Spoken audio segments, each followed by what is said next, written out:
Rick. Hey! Oh my God.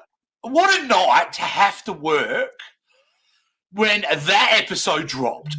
I know. Amazing episode. So, if you know, guys, right now we're, I don't know who's going to be watching it this time of day, but we normally do the live after show straight after the episode. But unfortunately, I had a job on. I couldn't change it.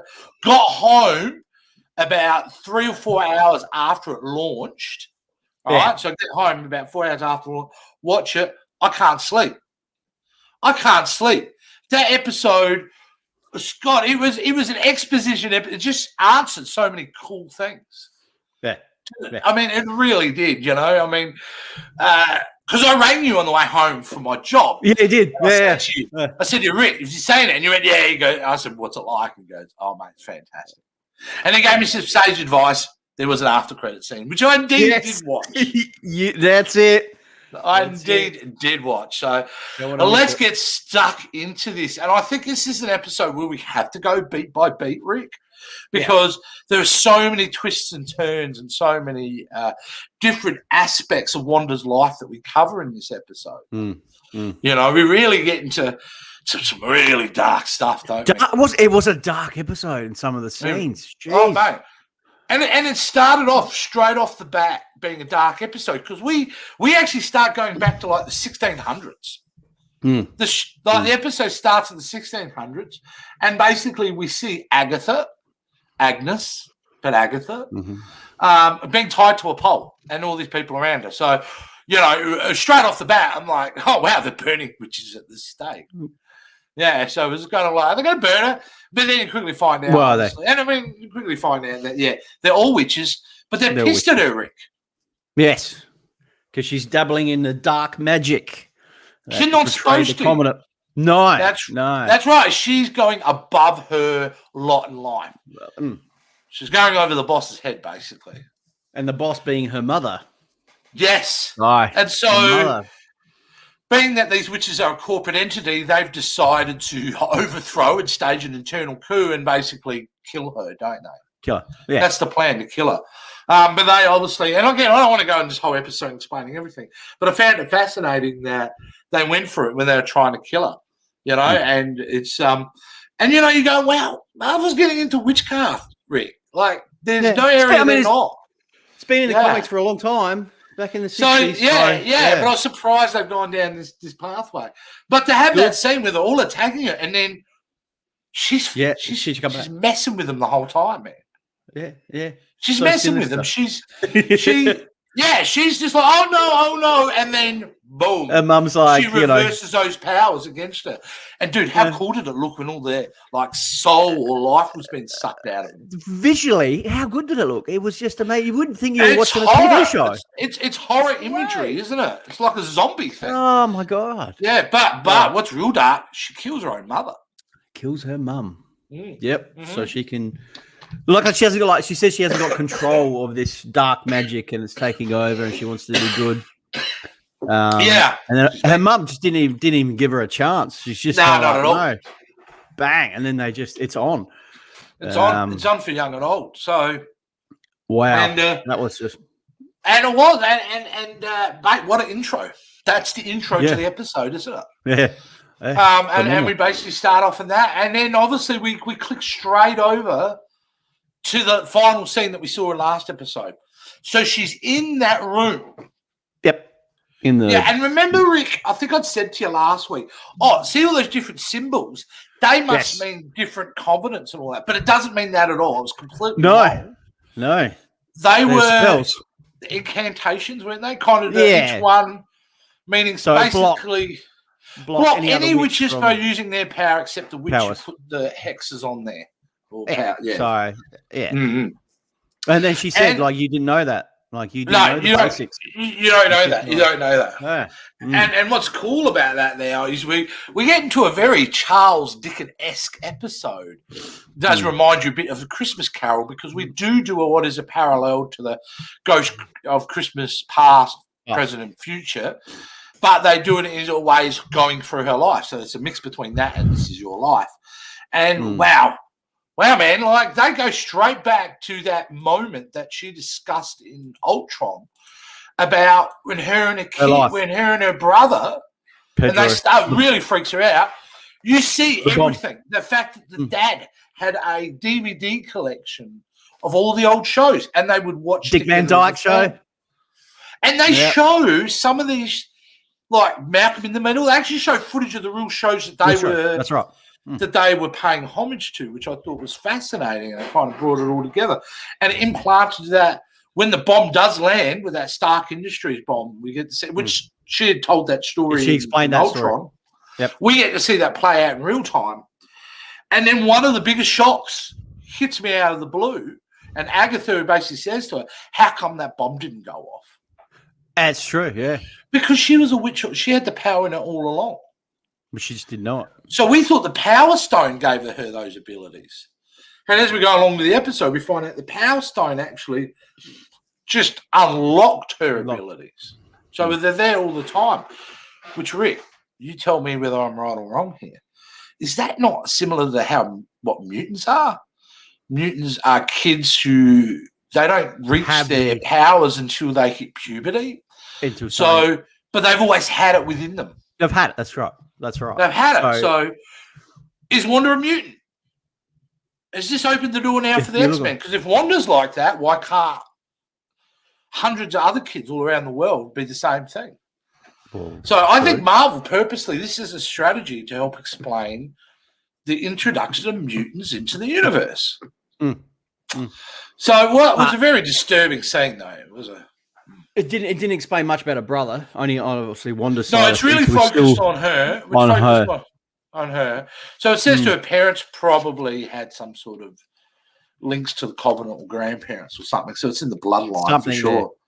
Or something, yeah. And it's really disturbing scene because she goes, "Why didn't the missile go off?" Because you stopped that missile from going off. And she said it was malfunctioned. It was a faulty missile. And she's going, No, not at all. Like Agatha's really pushing her, really going deep. Well, and you brought up a good point. What is Agatha trying to do here, Rick? Well, she basically, the whole episode is basically Agatha trying to figure out exactly what Wanda is and her powers, how she created everything, how did she do what she did? Because, she's quite powerful, and then Agatha wants to know.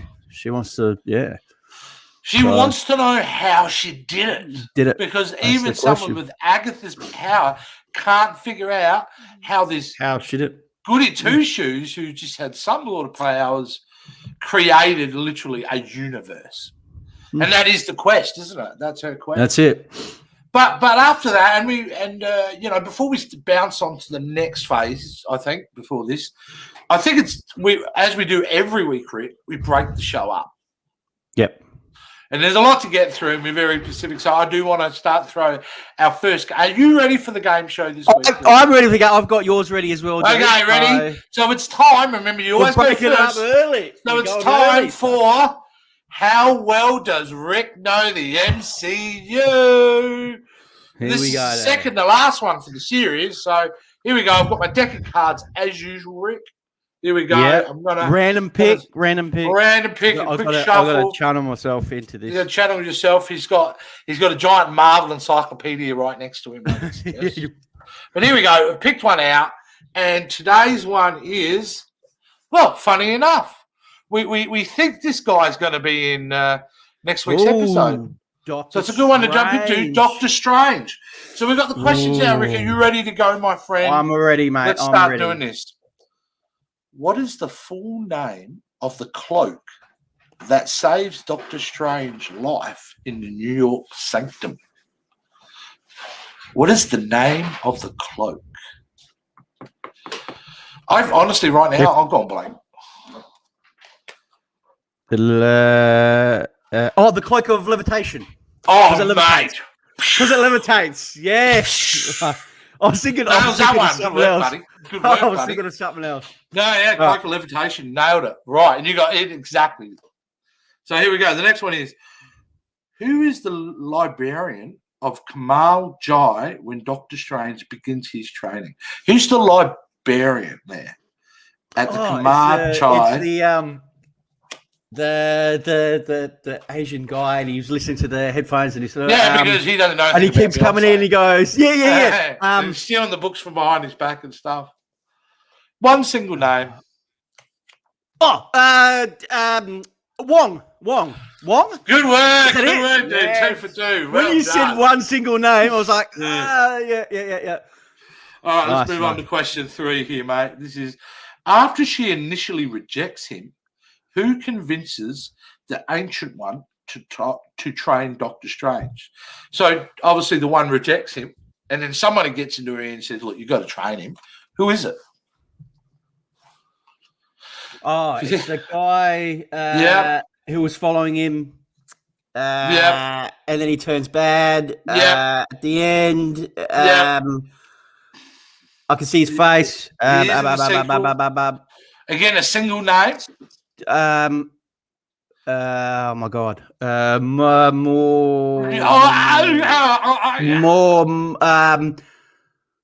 maybe. It's there. Mordo. That's it.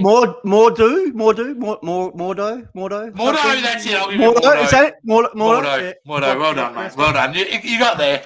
It is early on a Saturday. It's all good. No, 3 for 3, mate. 3 for 3. It's good. Okay, what sport is Jonathan Pangborn playing when Doctor Strange meets him? What sport is Jonathan Pangborn playing when Doctor Strange meets him? Back surgery. He wants to find out how he's walking. What was he playing? What were they? Basketball. Yeah. 100%. Yeah, he was outside playing basketball. Yeah, exactly. What sport was in Doctor Strange? Yeah. And the final question being, who becomes the master of the New York Sanctum Sanctorium? Doctor Strange at the end. He's 5 for 5, Rick. You nailed it. You made yourself proud. You earned the right to wear that T-shirt this morning. And that was another episode of How Well Does Rick Know the MCU? Mate, I was struggling with some of those. Made me think. It was good. I like it. Now let's get back to what we were watching. What we were at point we were at. We saw the child, the children version of Wanda. And we discover the fact that she has got powers, indeed does have powers. But we quickly move to the next scene, which kind of jumps, a big jump forward after we see that scene of the Power Stone, her and the Power Stone. Remember the Hydra. The next door is going through a Hydra doorway, and we see that she's being experimented on her. What was fascinating about that, as we saw the Power Stone go up and meet her, and she got to see what was inside and all that. But the guys who were doing the experiment, I don't know whether they saw it happen, but when they play the video feedback, nothing. You couldn't. Yeah, that's right. You didn't. That's because they said, "What happened?" They said, "What happened?" They didn't. Yeah, they looped it over and over again. So they couldn't figure it out. So, which was just really, really, really a cool scene. But it then jumps straight back into the next scene. We go to when she's in prison, which is at the end of. Which one was it? Winter Soldier, where we saw that after credits was struck, and we first get introduced to Wanda and Pietro in those prisons. We actually go to that. Yeah, we go to that scene and we see Wanda watching the Brady Bunch, and then quickly moves on forward to the next scene. As we jump into Civil War. The next scene is Civil War. Her sitting on her bed. Going, I've lost my brother, I've lost my parents, I'm alone in a new city, I don't know anyone. And this is where we see the love, the beginning of the love blossom between her and Vision, which is a beautiful scene in its own right. It was really, really heartfelt. I was really emotionally connected to that scene. I thought it was beautiful. I did, I did have to grab the tissues. Tearjerker that one, mate. Yeah, a little bit. Nah, it was really good. It was a wonderful. It was good. No, it was. Yeah, it was. It was really around humour, him trying to understand. And comedy. Which was, that's right. She was watching Malcolm in the Middle. Malcolm in the Middle, and thing fell on him. Why is that funny? Was that meant to? Yeah, very cool. But Agatha gets into the ear and says, but what made she's you pushing bring back? And then we get into the scene where it looks like it was just after Endgame, and Wanda's gone rocking into the sword building. This is the dark scene. Holy moly, dude! Fuck me. The dark scene, and they don't want to let her in the beginning either. No, I don't want her in there. No. But eventually, she meets the bad guy, the real bad guy of the series, which is the director of Sword, Hayworth. Haywood. And what now becomes a horrific saying, is she goes, have a look. And it shows the person, whether she's an android or not, person she loved in pieces, being hacked apart. Cut up. Cut up. Working on. She freaks it, doesn't she? Because they're saying, oh, no, we want to stop him. It's our right to stop him. Because all she wants to bury him. Wants to bury him. And they're saying, oh, well, it's our right. We to stop the most powerful weapon ever created. And she's like, well, he's not a weapon. Yeah. And which is right. So, but to see that, and then that whole scene when they see his face and they're actually like just cutting it open. It's just, oh, wow. And you can see the emotion in her face. She was very torn. It was a great scene. But what we do is it cuts to what I'm kind of trying to figure out at the time. And that is, she goes to New Jersey, to this little town, this dilapidated town called Westview. And what's really weird, and I haven't figured this out yet, Rick, is she drives straight to the house that they ended up in, but she opens up this bit of paper and it says, and it's like a map, like a property deed. This is where we'll go. Deed. Yep. And it says to grow old in V. So Vision had bought a lot of land by the looks of it. So when they got out of that scene, but just back to that other scene. Yeah. Go ahead. There's something going on, because if you remember a couple episodes back, they show footage of Wanda breaking in and stealing his body, Vision's body. They obviously didn't. So something there, obviously. Well, what's to say he ain't going to boot? Well, yeah. Well, no, yes and no, because actually, you're right, because we get into the scene in a minute. Yeah, he explains what happens. So but then she gets in the car and there's that envelope or piece of paper on the which is that property deed. Yeah, which she then obviously collapses to her knees, and then the scene happens, Rick. The scene where we get to see all happen. And just the raw power that is shooting out of her to start to create that house. And then when you think it's going to subside, she does it again, and this giant wave goes across this town, and we immediately see it. See all the get transferred to the 1950s sitcom era, the first one. And it was phenomenally, I mean, mate, their special effects are always top notch. Awesome. Great scene. Awesome. Great scene. And if that isn't enough in that scene, Rick, we get to see the creation of Vision. Oh, Vision. She created Vision. I had this thought process throughout the series thinking, get the hell out of here. Have we got zombie Vision walking around the whole time? Is she possessing a dead corpse? But no, that's not the case at all. Not at all. She actually, her power, and you can see the yellow shooting her is almost like the power, the energy because she got from the Power Stone. She injected that power to create Vision. Yeah. And I do that because the color, because the yellow color of the Infinity Stone versus, So it's, we see Wanda create Vision. Well, she created the house because it was only a block of land. And him. And then him. You look, and then he goes, welcome home, Wanda. And then she turns herself into the 50. And we kind of get that link to the first. And wowee. I mean, who knew that this episode was going to be such an origin kind of story? It's of the series. It was an origin episode of the whole series. It ties everything kind of together. And it was phenomenal, Rick, wasn't it? But let's stay on that because the best is yet to come in this episode, as everybody knows who's watching this. So before we do that, it's time to play our second game of the day. And that is, does Joshin really know when movies were made? That's the question. Everybody wants to know, of course. Well, okay. So this is test my knowledge on when films were released. Yes. So we go from everything from the year I was born in 1973 to the current day. Rick will list out some movies. I've got to guess what year they were released. So we got a range from 70s right up to 2000. Oh, so here we go. We're going to start. All right, mate. Here we go. We're going to go with That Thing You Do. That would be 96, my friend. Oh, he did it. Bang. Good work, Jace. Fuck. No mucking around here for Jace. That's a good movie. I really enjoy that movie. I think Tom Hanks is a directorial debut. It's a sweet, likable movie. All right. Let's go back to something in Australia. Australia movie, mate. You should know this one. Oh, this is a pretty easy one. BMX Bandits. Nicole Kidman. I think it's 82. Or it's 83. It's early 80s. I know that. I feel like, look, if I was to guess, it's between 82 to 84 within those 3 years.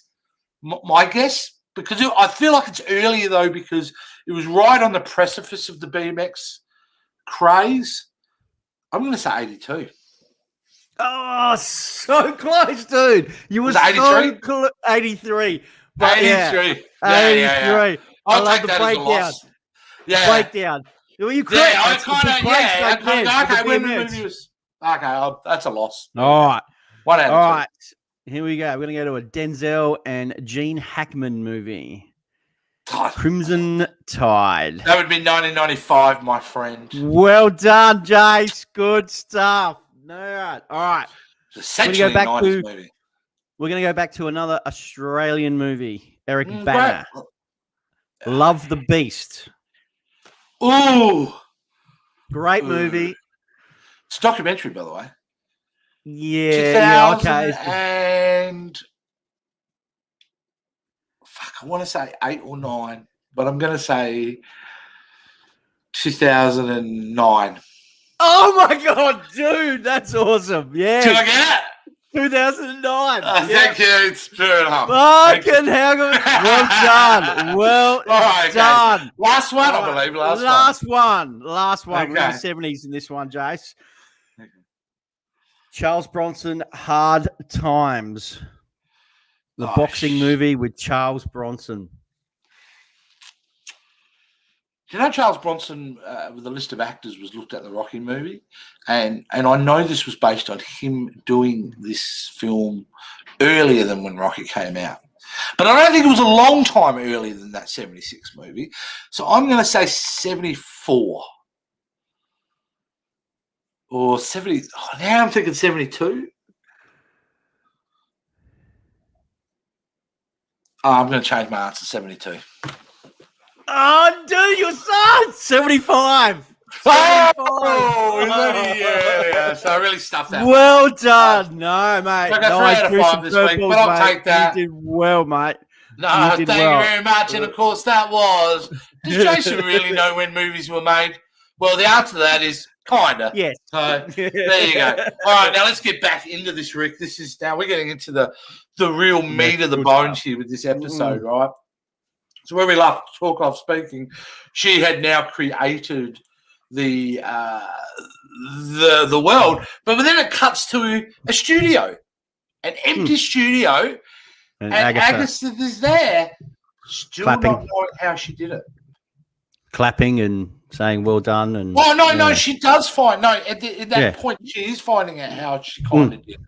She found out she did it by pure emotion, grief, pain, which leads into a really full-on scene. She said spontaneous creation.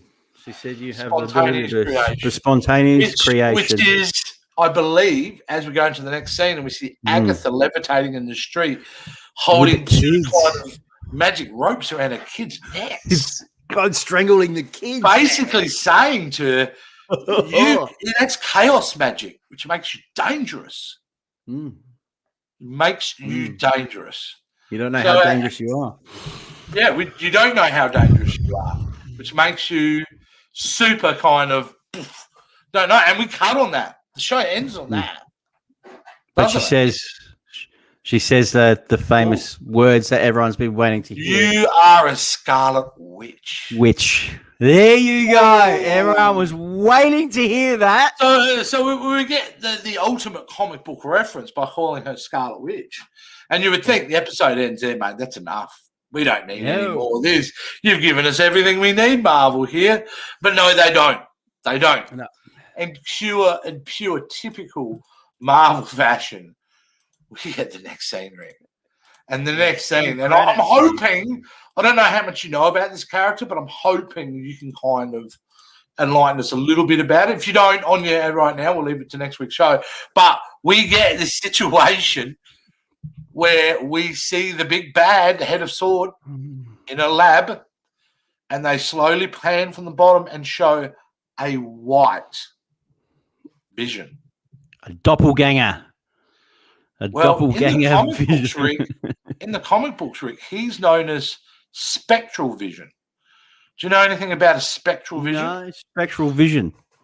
Spectral Vision. I'm just going to actually Google it right now so we can talk about it with the audience. But what it is absolutely a big Marvel character, and it is a different version of that. So if I'm just going to share the screen right now so we can actually see what we're talking about.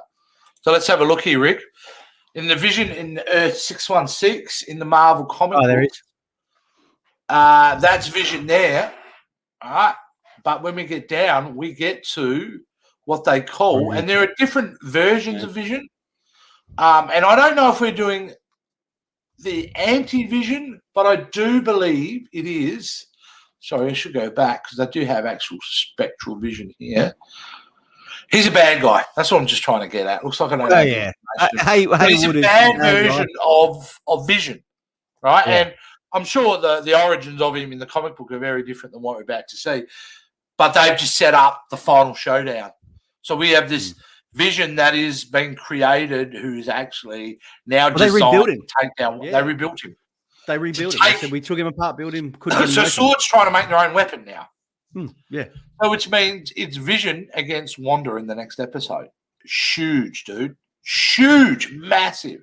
For those deep comic book fans to see that we're getting the anti-Vision, the Spectral Vision, the Vision that is dangerous because he's all powerful, but now also, controlled by a big bad. It's going to be an unbelievable episode next week, Rick. I think it's so. There is. Oh, it's huge. There is rumors. There's going to be a cameo in the next episode. I don't know how true this is. Would it have anything to do with the questions I asked you earlier? Do you think I reckon, yeah. I mean, there's big speculation, so we will see a big cameo. So it would make sense. Do you think we're going to get right after credit scene of Doctor Strange turning up, saying you've got to come with me? Yeah, maybe now in the end credit scene. I don't think he'll be in the actual. Yeah. No, I do think we'll actually get him a cameo coming in that Wanda. Yeah. Yeah. Or you see a ring and she gets sucked into the ring. Yeah. There will be a connective tissue there somewhere.